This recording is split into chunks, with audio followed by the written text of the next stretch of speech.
Kita ke informasi berikutnya, pemirsa. Menteri Koordinator Bidang Infrastruktur dan Pembangunan Kewilayahan Agus Harimurti Yudhoyono pada hari Senin menghadap Presiden Prabowo Subianto membahas utang kereta cepat Wush.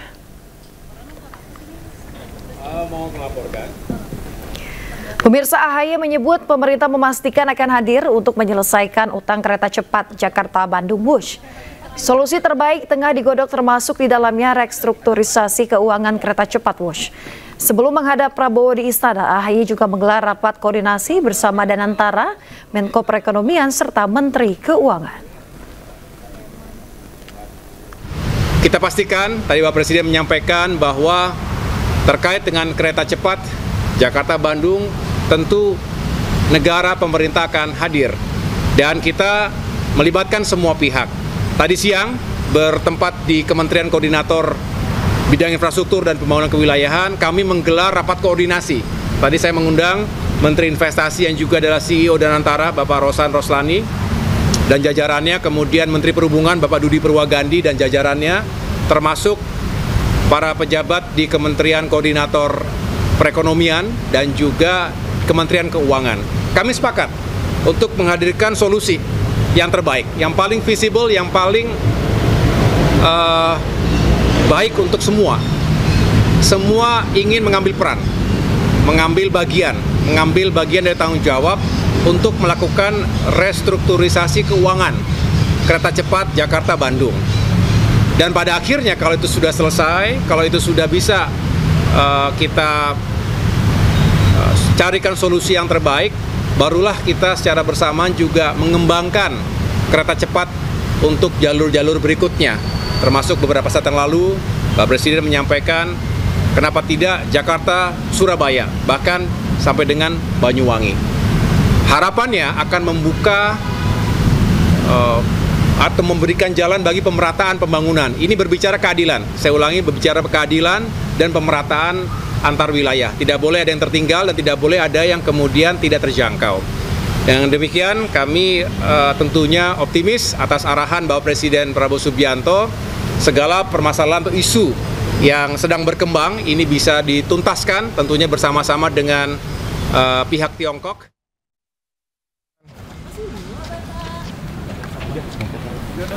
Pemirsa, selain AHY, Presiden juga memanggil mantan Direktur Utama PT KAI Ignatius Jonan. Jonan mengaku berdiskusi dengan Presiden Prabowo Subianto di Istana. Namun Jonan tidak membahas polemik utang kereta cepat Wush. Jonan juga menolak berkomentar lebih jauh terkait polemik utang Wush karena sudah pensiun dan tidak berada di pemerintah. Saya kira kalau, saya nggak tahu ya, kalau soal Wush sih beliau nggak tanya ke saya pandangannya apa segala, enggak. Ya nggak ada sama sekali dibahas. Saya pikir sih mestinya beliau kan pasti punya kebijakan sendiri ya mengenai ini kan ya. Kan Wush-nya sendiri kalau secara operasional bagus. Kalau yang lain-lain ya mungkin tanya beliau sendiri deh. Gitu tadi ya misalnya soal pengelolaannya bagaimana, hutangnya bagaimana, mungkin boleh tanya sendiri sih karena tadi. Pemirsa, Direktur Utama PT Kereta Api Indonesia, Bobi Rashidin, mengatakan PT Kereta Cepat Indonesia Cina atau KCIC mendukung penuh langkah KPK yang tengah mengusut kasus dugaan korupsi terkait kereta cepat Wush. Bobi memastikan KCIC patuh dan taat kepada hukum. Terus terang tadi tidak banyak membahas mengenai itu, ya lebih banyak membahas mengenai layanan kereta komuter, terutama yang ada di Jabodetabek. Ya, tapi beliau sedikit menyinggung bahwa ini akan segera dibicarakan yang untuk kereta cepat itu. Yang jelas PT Kereta Cepat Indonesia Cina sangat patuh dan taat kepada hukum dan kami sangat mendukung permintaan-permintaan data atau kesaksian dari KPK. Pemirsa, Menko Perekonomian Erlangga Hartarto mengungkapkan rencana restrukturisasi pembayaran utang kereta cepat Wush. Skema pembayaran utang Wush akan dibahas dengan Presiden Prabowo Subianto.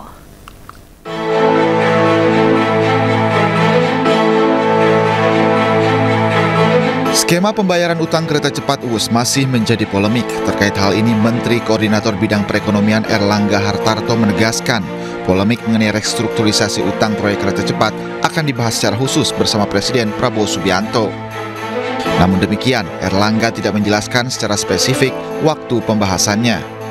Soal polemik utang WUS, Pak, sempat dibahas nggak Pak, polemik utang WUS? Itu nanti dibahas khusus. Maksudnya nanti akan ada ratas khusus Ada dengan pembahasan Presiden? khusus untuk itu. Dengan Presiden, Pak? Ya, masih. Diketahui total investasi proyek kereta cepat Jakarta-Bandung menelan investasi hingga 121 triliun rupiah. Sebanyak 75% diantaranya dibiayai melalui pinjaman dari China Development Bank dengan bunga 2% per tahun. Dari Jakarta, Bagus Prasetya Adi, Yudi Permana, iNews melaporkan. Pemirsa, media asing asal Inggris meramalkan ibu kota Nusantara atau IKN bakal jadi kota hantu. Menanggapi ini, Menteri Keuangan Purbaya Yudhisodewo meminta publik tidak mudah terpengaruh oleh prediksi luar negeri.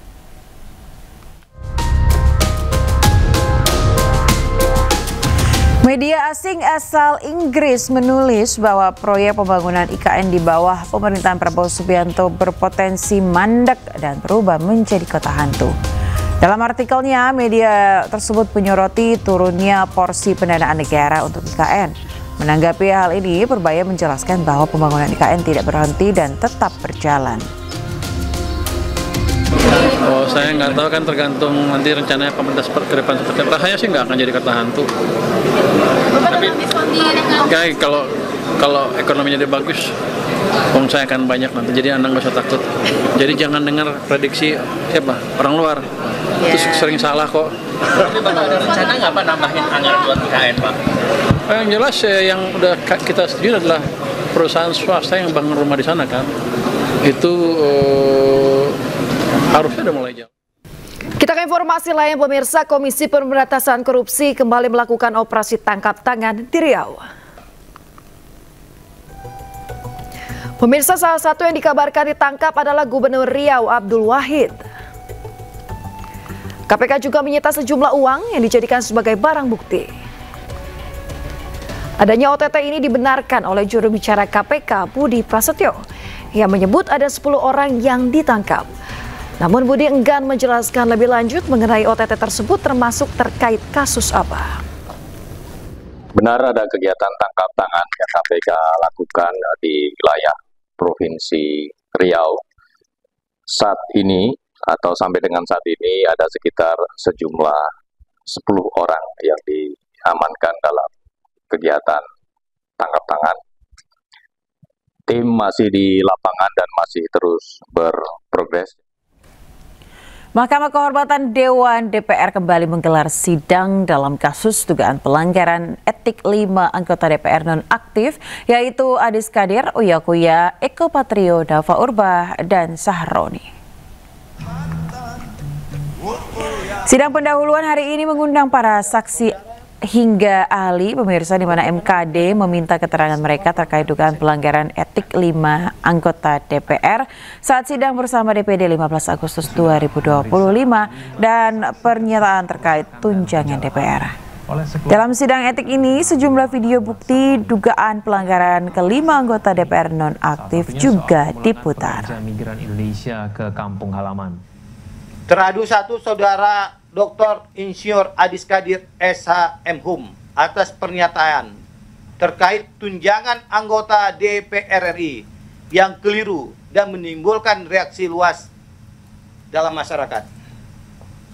2. Teradu Saudari Nafa Indria Urbah atas pernyataannya yang telah memberikan kesan hedon dan tamak dengan menyampaikan bahwa kenaikan gaji dan tunjangan itu sebuah kepantasan dan wajar bagi anggota DPR RI.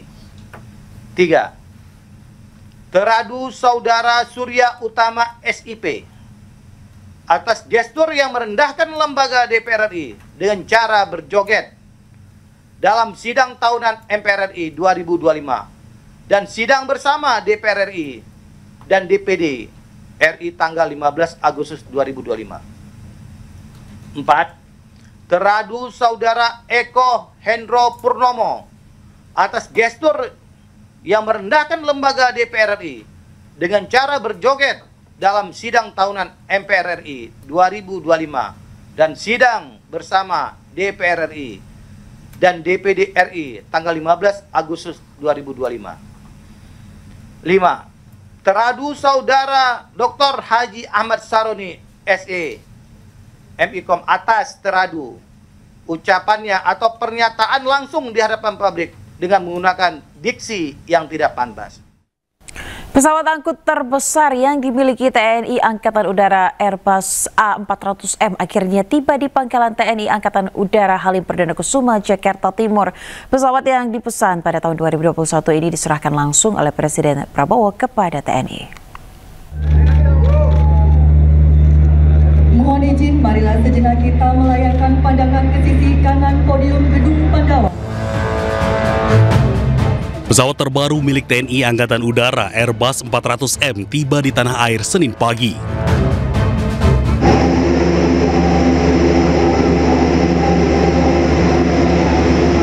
Kita sambut dengan tepukan yang meriah.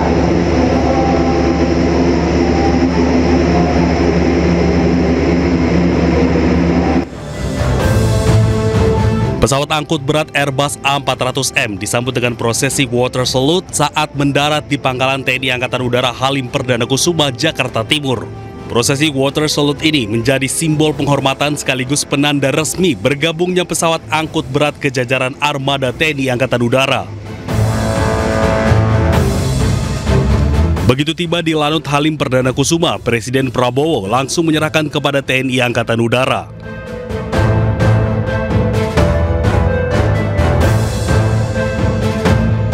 Pesawat Airbus A400M dipesan pada tahun 2021 lalu. Saat itu, Presiden Prabowo masih menjabat sebagai Menteri Pertahanan Republik Indonesia. Rencananya Airbus A400M akan digunakan untuk segala misi, mulai dari evakuasi hingga pemadaman hutan. Dengan kapasitas bahan bakar internal 51 ton, Airbus A400M mampu memuat lebih banyak bahan bakar untuk jangkauan yang lebih jauh. Pesawat ini juga bisa dilengkapi dengan 2 pot untuk mengisi bahan bakar pesawat tempur dan helikopter. Ruang kargo yang luas milik Airbus A400M bisa digunakan untuk berbagai misi dan mampu memuat 54 pasukan dengan 9 kendaraan militer, 116 personel dengan peralatan siap tempur hingga evakuasi aeromedis. Tim Liputan iNews melaporkan. Pemirsa, Presiden Prabowo Subianto menyerahkan pesawat angkut militer baru Airbus A400M kepada Panglima TNI. Penyerahan dilakukan setelah peninjauan langsung pesawat di pangkalan TNI Angkatan Udara. Presiden Prabowo menyebut kehadiran pesawat tersebut akan memperkuat kemampuan TNI dalam operasi kemanusiaan dan pertahanan. Berdatangan ya, alutsista yang penting. A400 saya kira akan menambah kemampuan kita. Tadi saya diberi penjelasan. Untuk C-130 kita sudah punya kontainer ambulans udara. Saya perintahkan kita segera pesan modul ambulans udara untuk A400 dan juga saya sudah instruksikan untuk diperlengkapi dengan alat-alat untuk menghadapi kebakaran hutan. Jadi ini nanti menambah kekuatan kita. TNI adalah alat negara yang ikut sangat besar peranannya dalam menghadapi bencana, menghadapi kesulitan, menghadapi masalah-masalah kepentingan masyarakat. Jadi saya kira ini akan menambah kemampuan kita. Wilayah kita sangat besar, sebesar Eropa. Kemudian sekian belas ribu pulau, ya kan?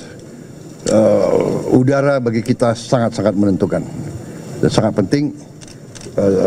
Semua TNI sekarang kita bangun untuk menjadi lebih efektif tidak hanya menjaga wilayah tapi juga mengamankan dan mendukung pembangunan nasional.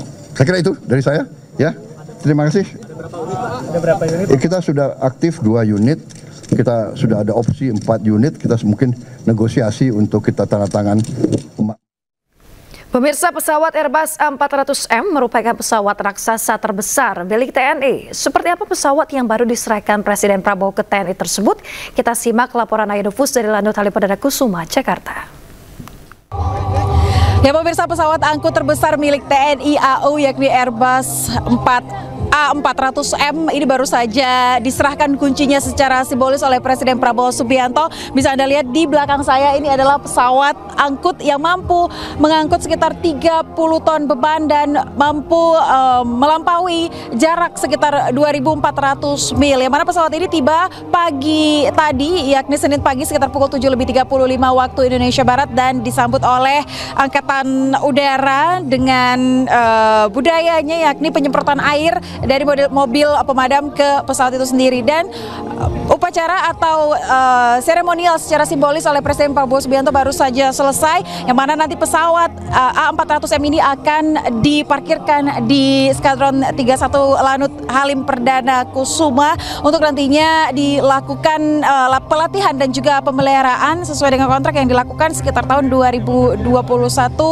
dalam sebuah exhibition atau pameran alutsista di Dubai. Dan sementara demikian dari Jakarta, saya Ayunufus beserta juru kamera Dede Rudi iNews melaporkan.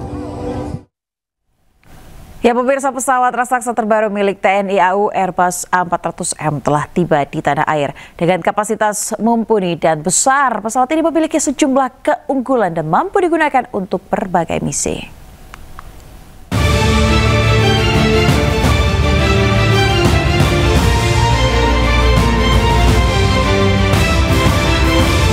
Pesawat terbaru milik TNI Angkatan Udara Airbus A400M tiba di tanah air Senin pagi. Pesawat jumbo ini memiliki sejumlah keunggulan. Berjenis pesawat angkut udara Airbus A400M memiliki kemampuan unik dengan kemampuan strategis yang siap dikirim ke titik-titik sulit, bahkan landasan udara yang pendek dan belum diaspal.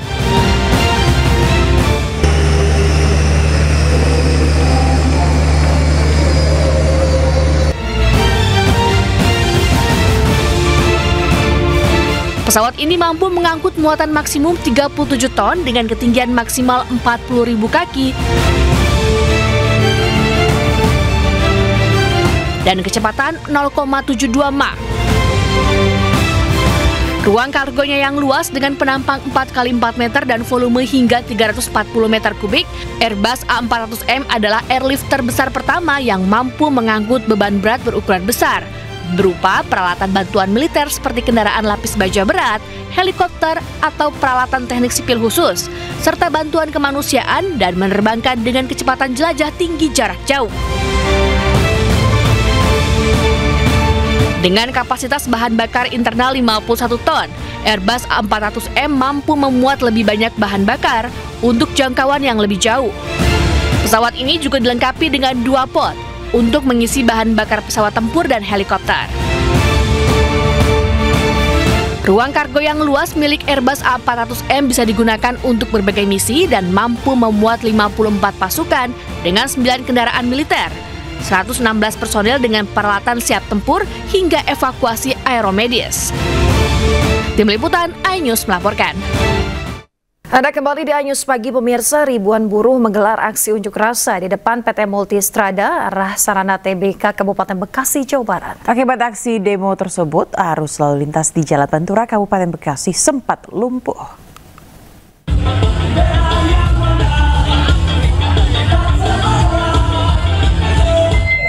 Tak ada sedikit pun dalam pikiran kita sebagai buruh, Ribuan buruh dari Serikat Pekerja KSPSI seprovinsi Jawa Barat menggelar aksi unjuk rasa di depan PT Multistrada arah Sarana di Jalan Raya Pantura Lemah Abang, Cikarang Timur, Kabupaten Bekasi, Jawa Barat. Akibat aksi unjuk rasa ribuan buruh ini, arus lalu lintas di Jalan Raya Pantura Bekasi dari arah Kabupaten Bekasi menuju Karawang dan juga sebaliknya sempat lumpuh.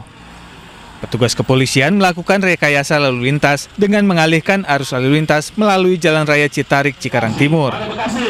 Aksi unjuk rasa ribuan buruh ini merupakan bentuk penolakan keras terhadap PHK massal yang dianggap sepihak terhadap 285 pekerja oleh manajemen perusahaan. Sebelumnya, 285 karyawan PT Multistrada Arah Sarana di PHK menurut para karyawan. Seluruhnya di PHK tanpa ada kejelasan permasalahan pada masing-masing karyawan atau permasalahan efisiensi perusahaan. Dari Kabupaten Bekasi, Jawa Barat, Didit Junaidi, iNews melaporkan. Pemirsa, Wakil Ketua DPR RI Sumi Dasko Ahmad sidak ke PT Multistrada Arah Sarana yang didemo ribuan buruh. Dasko meminta agar perusahaan ban ini menghentikan proses PHK ratusan buruh. PHK pakai pengacara. Iya, itu dipaksa. Jadi pakai pihak karena nolak diforcing lagi.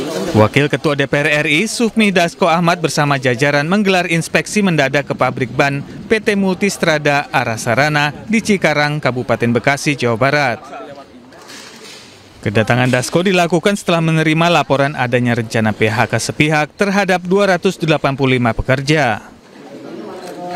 Dalam kunjungan tersebut, Ketua Satgas Perlindungan Pekerja DPR RI ini menyebut pihaknya datang untuk membantu komunikasi antara pekerja dan manajemen perusahaan. Dasko menegaskan meski pihak manajemen mengaku belum ada pekerja yang resmi di PHK, namun seluruh proses PHK harus dihentikan karena adanya dugaan pelanggaran aturan ketenagakerjaan. Ada dua hal. Yang pertama bahwa proses PHK tentunya mengacu pada perjanjian kerja bersama. Kemudian yang kedua, apabila perundingan telah melalui tahapan perjanjian kerja bersama itu sudah dilalui, apabila terjadi PHK yang tidak bisa dihindari, itu harus juga mengikuti aturan ketenagakerjaan yang berlaku, itu aja. Dan pihak dari PT Strada berjanji akan menyampaikan ke owner perusahaan, dan kami minta bahwa sejak saat ini proses-proses PHK tidak dilanjutkan dulu. Proses-proses PHK harus mengacu pada perjanjian kerja bersama dan ketentuan tenaga kerja yang berlaku. Kehadiran Wakil Ketua DPR RI Sufmi Dasko Ahmad dan anggota Komisi 9 DPR RI menunjukkan bahwa negara hadir melindungi pekerja. Sementara itu, KSPSI yang didukung oleh pimpinan DPR RI turun langsung ke lokasi untuk mendengarkan aspirasi buruh. KSPSI memberikan tenggang waktu 1 minggu ke depan untuk pihak perusahaan agar memulihkan kembali status 285 pekerja yang terkena PHK massal. Dan kami memberikan waktu 7 hari, tadi Pak Dasko memberikan waktu 7 hari untuk PT Multistrada memulihkan kembali status kepegawaian dan teman-teman yang terancam PHK, termasuk yang diskorsing. Kalau dalam 7 hari perusahaan main-main dan tidak menaati, pimpinan DPR RI akan segera memanggil perusahaan ke DPR RI. Dan juga kami dari sisi DPP KSPSI, kami akan segera melakukan analisa dan penyelidikan untuk dugaan tindakan union busting. KSPSI akan terus memantau kepatuhan perusahaan terhadap kesepakatan yang telah dibuat. Dari Kabupaten Bekasi, Jawa Barat, Tim Liputan iNews melaporkan. Sehat selalu. Banjir menjadi prioritas utama. Iya, pemerintah Kota Semarang memastikan kebutuhan dasar warga akan dipenuhi.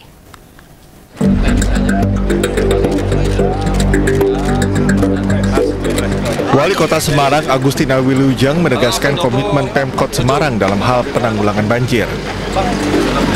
Ia bersama Gubernur Jawa Tengah Ahmad Lutfi dan Kepala BNPB Letjen TNI Soeharyanto memantau langsung penanganan banjir di lokasi. Saat ini sejumlah pompa besar dan sistem manajemen air ditangani bersama pemerintah pusat, provinsi, dan TNI. Ia juga mengapresiasi perhatian dan dukungan dari pemerintah pusat dan daerah terhadap penanganan banjir di Kota Semarang. Menurutnya penyebab utama lambatnya air surut disebabkan gundukan tanah proyek sementara yang menutup aliran air menuju laut. Pemerintah Kota Semarang berkonsentrasi prioritasnya adalah di penanganan warga terdampak. Pompa-pompa kita banyak sekali kita gunakan untuk membuang di wilayah-wilayah terdampak. Dan ini sudah sepertinya sudah agak surut. Kedepannya Pemkot Semarang akan membangun kolam retensi yang berfungsi ganda sebagai solusi jangka panjang pencegahan banjir, serta bisa menjadi sumber air baku yang akan menjadi air bersih. Clear miniatur menghapus apa yang tersisa dari fitur kota. Sementara itu di kota yang sama, tim Palang Merah Internasional dikawal Al-Qassam. Bagian kelompok Hamas tengah menggali puing-puing demi mencari sandera Israel yang meninggal. Tim menemukan 3 jasad yang tertimbun reruntuhan dengan menggunakan alat berat. Salah satu jasad dikenali adalah Kolonel Asaf Hamami, Komandan Brigade Selatan Divisi Gaza.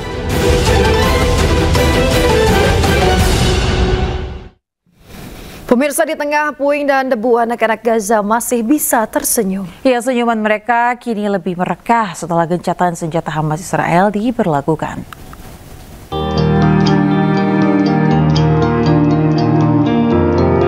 Senyum anak-anak Gaza terlihat setelah gencatan senjata antara Hamas Israel diberlakukan. Di tengah puing-puing dan debu, anak-anak Gaza masih memberikan arti kehidupan.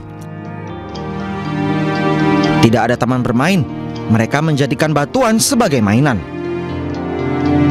Tidak hanya itu, tenda pun dijadikannya tempat sukacita bermain dengan teman-teman seumurannya. Mereka terus bermain dan senyuman mereka merekah, seolah mereka berkata mereka bukan anak-anak perang, melainkan anak-anak harapan dan kehidupan mereka lebih kuat daripada kehancuran. 2 November ditetapkan PBB sebagai Hari Internasional untuk mengakhiri impunitas atas kejahatan terhadap jurnalis di Utrecht, Belanda, pemirsa. Ya, sejumlah aktivis pro-Palestina menggelar peringatan untuk mengenang 248 jurnalis yang tewas di Gaza.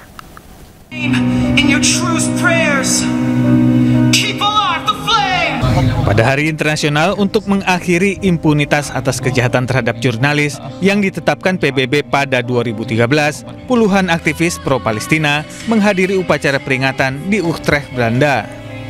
Mereka mengenang para jurnalis yang kehilangan nyawanya selama genosida Zionis Israel di Gaza.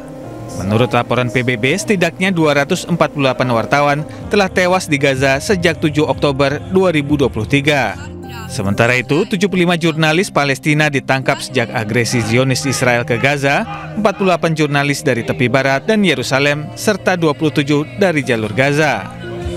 Menurut data PBB, sekitar 90% kejahatan terhadap jurnalis di seluruh dunia tidak pernah dijatuhi hukuman.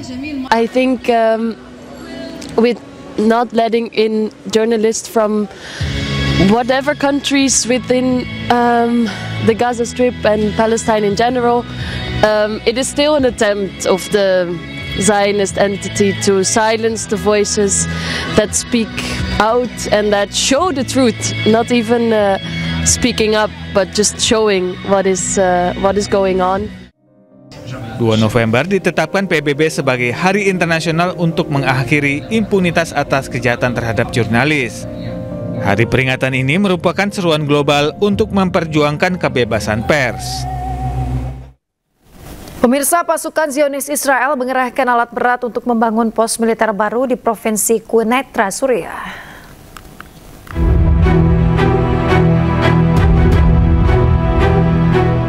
Pasukan Zionis terus memperkuat kehadiran ilegal mereka di Provinsi Quneitra, barat daya Suriah. Pembangunan pos militer baru ini terjadi di dekat pinggiran kamp militer Al-Hamidi yang didirikan Zionis setelah mereka menduduki sebagian besar wilayah Suriah tahun lalu. Akibat pembangunan ini, warga Suriah yang menjadi petani dan pengembala kehilangan mata pencahariannya.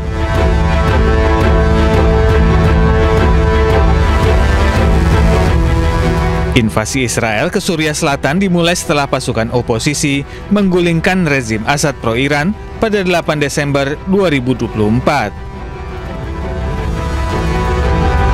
Tel Aviv tidak hanya merebut kendali atas zona demilitarisasi di sepanjang dataran tinggi Golan, namun merangsek ke Provinsi Daraa dan Quneitra serta Gunung Hermon di perbatasan Suriah Lebanon.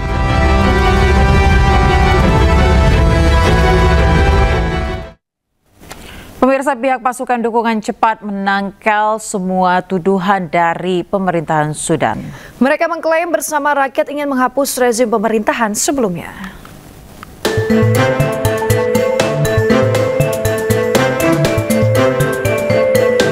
Pihak pasukan dukungan cepat menangkal semua tuduhan dari otoritas pemerintahan Sudan. Mereka mengklaim bahwa pihaknya bersama rakyat ingin menghapus rezim pemerintahan sebelumnya.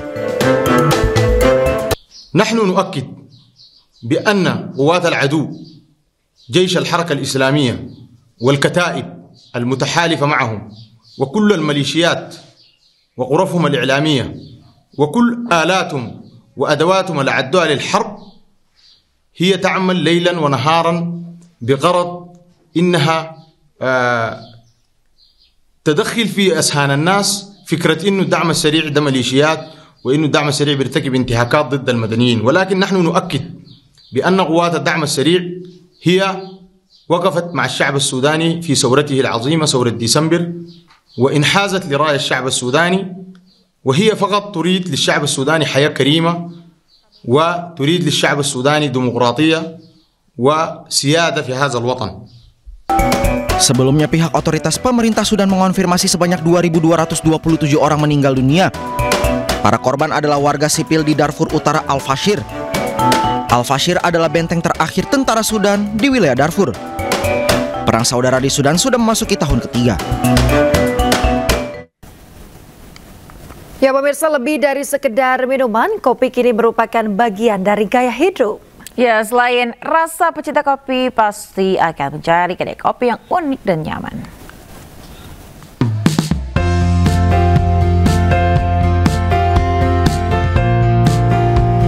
Bagi Anda penggemar kopi, tidak ada salahnya untuk berkunjung ke Attitude Coffee yang berlokasi di kawasan kota wisata Ciangsana, Gunung Putri, Kabupaten Bogor.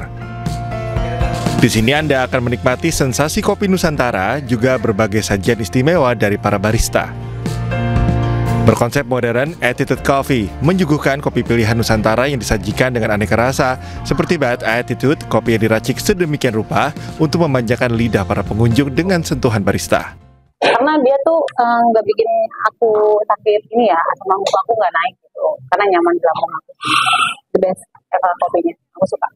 Ya enak ya, karena nyobain yang Americano, dan saya juga ya lebih suka kopi yang hitam kayak gini, dan enak lah. Konsep kedai kopi didesain sedemikian rupa sehingga membuat nyaman para penikmat kopi, mulai dari area bebas asap rokok, area merokok, hingga ruang belajar menjadi barista. Kami hadir dengan kualitas yang sangat baik, dengan harga yang luar biasa, sangat bersahabat.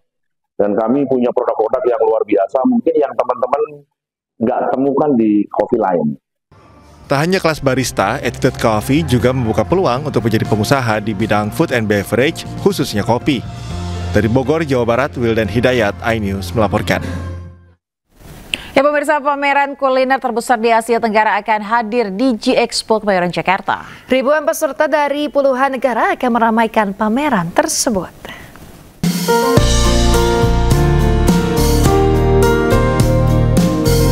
Pameran berskala internasional di bidang makanan dan minuman, Sial Interfood 2025 akan digelar di G-Expo Kemayoran, Jakarta Pusat, mulai dari 12 hingga 15 November.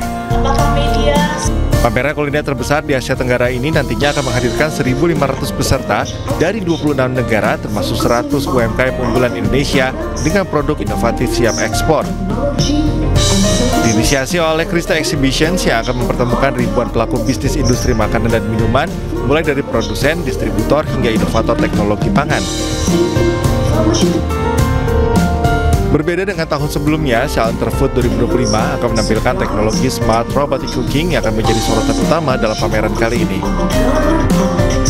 Lebih dari 65.000 orang telah melakukan registrasi secara online. Di tahun ini, Krista Exhibition menargetkan sebanyak 90.000 pengunjung selama pameran berlangsung. Kali ini juga diadakan kompetisi baik itu masak-memasak, pastry bakery, kompetisi kopi, dan juga mengenai teh dan mixologi. Jadi ini adalah ajang yang sangat penting untuk menampilkan produk makanan minuman dan juga makanan olahan, dan juga tidak kalah pentingnya juga adalah teknologi pangan ditampilkan juga di pameran Salenter Food yang ke-26 kalinya. Melalui pameran ini, Indonesia akan mampu memperkuat posisinya sebagai pusat industri makanan berkelas global, sekaligus menjadi ajang promosi produk UMKM untuk go internasional. Pameran ini diharapkan mampu mengembangkan kuliner di Indonesia agar semakin kreatif, adaptif, dan mendunia. Dari Jakarta, Bagus Prasetya Adi, Andri Setiawan, Yudi Richard, iNews melaporkan.